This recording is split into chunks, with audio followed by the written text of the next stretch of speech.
तू ही रे माझा मितवा मालिकेच्या आजच्या भागामध्ये कॉम्पिटिशन सुरू झालेली असते. परंतु कॉम्पिटिशनच्या तयारीसाठी ब्रेक मिळालेला असतो. अर्णव ईश्वरी दोघेही बोलत असतात. ईश्वरी म्हणते, जरी सरप्राईज राऊंड असेल ना तरी सुद्धा जो पदार्थ बनवायला सांगतील ना तो मी बढियाच बनवणार. अर्णव ईश्वरीवर विश्वास दाखवत असतो. एवढ्यातच तेथे सौदामिनी येते आणि म्हणते, खूप जोरदार तयारी सुरू आहे तुमची स्पर्धा जिंकायची. पण खरंच जमणार आहे का? मला 100 कोटी द्यायचेत. लक्षात आहे ना तुमच्या? मला नाही वाटत तुम्हाला हे सर्व जमेल म्हणून. त्यापेक्षा तुम्ही एक काम करा ना, सगळं माझ्या नावावर करून टाका. सौदामिनी देशमुख अर्णव आणि ईश्वरीला डिमोटिवेट करायचा प्रयत्न करत असते. परंतु ईश्वरी सुद्धा सौदामिनीला सडेतोड उत्तर देते. ईश्वरी म्हणते, तुम्ही आमची काळजी करू नका. तुम्ही 2 पपेट आणलेत ना त्यांना जाऊन आयडिया द्या की त्यांचा मुकाबला कोणाशी होणार आहे. परंतु सौदामिनीचं एकच म्हणणं असतं, या स्पर्धेनंतर सात्विक फॅशनचं नामोनिशाण सुद्धा राहणार नाहीये.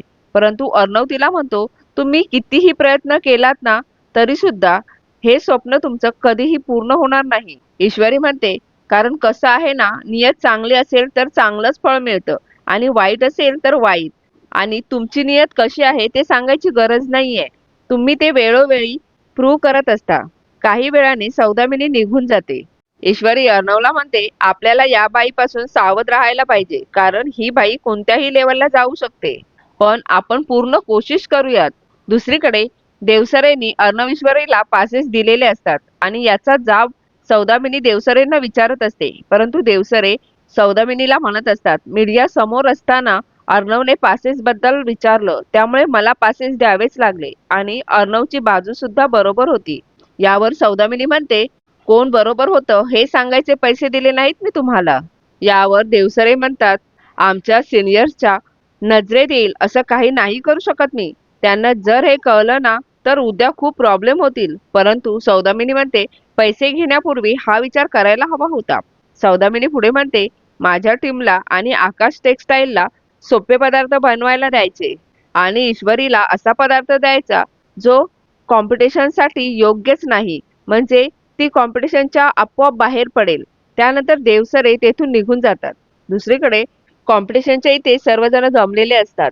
आकाश अर्णवला घडलेला प्रकार सांगत असतो. आकाश अर्णवसाठी ब्लॅक कॉफी आणि ईश्वरीसाठी चहा मागवतो.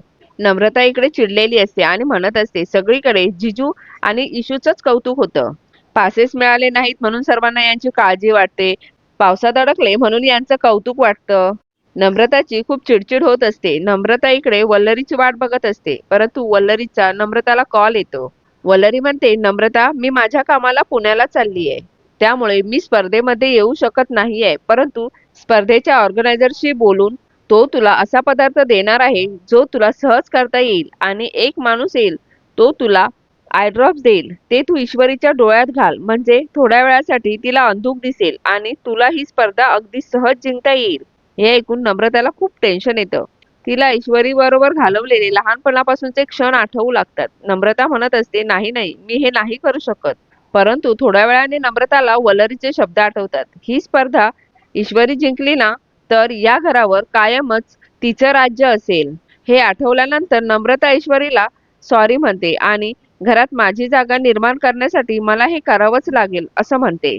त्यानंतर एक मुलगा आयड्रॉप आणून नम्रताला देतो आणि तेथून निघून जातो. ईश्वरी वॉशरूमला जात असते. एवढ्यातच तिला चक्कर येते. याच संधीचा फायदा घेऊन नम्रता ईश्वरीला आत घेऊन जाते आणि ईश्वरीच्या डोळ्यामध्ये आयड्रॉप टाकते. हे सर्व सौदामिनी बाहेर राहून बघत असते आणि ती या दोघींवर सुद्धा हसत असते. अर्णव ईश्वरीकडे येतो.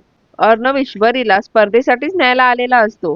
परंतु तो तिला तिच्या तब्येतीबद्दल विचारतो आणि तुला जमेल का असं तो म्हणत असतो. परंतु ईश्वरी म्हणते, आतापर्यंत आपण एवढ्या संकटांचा सामना करत करत इथेपर्यंत आलोय. नाकाबंदी, गाडी पंक्चर झाली, आपल्यावर हल्ला झाला, इथे आल्यानंतर आपल्याला पासेस नाही मिळाले, त्यासाठी आपल्याला भांडण करून ते पासेस मिळवावे लागले आणि आता इथेपर्यंत पोहोचल्यानंतर माघार घ्यायची अजिबात नाही. काहीही करून सात्विक फॅशन आणि आईच्या आठवणींचा प्रश्न आहे. काहीही करून आपण आपलं सात्विक फॅशन परत मिळवू. त्यानंतर स्पर्धा चालू होते. पहिला राऊंड सुरू झालेला असतो. लोकचवीचा नवा अंदाज. 5ही जोड्या आलेल्या असतात. अर्णव ईश्वरीला फ्युजन वडापाव बनवायचा असतो आणि आकाश नम्रताला इंदोरी पोहे बनवायचे असतात. त्यानंतर स्पर्धेचे नियम सांगितले जातात. हे पदार्थ बनवण्यासाठी लागणारे इंग्रेडियंट्स बास्केटमध्ये आणायचे असतात. परंतु ते पदार्थ जो पदार्थ बनवणार नाही तो पार्टनर जाऊन हे सर्व लागणारे इंग्रेडियंट्स आणणार असतो.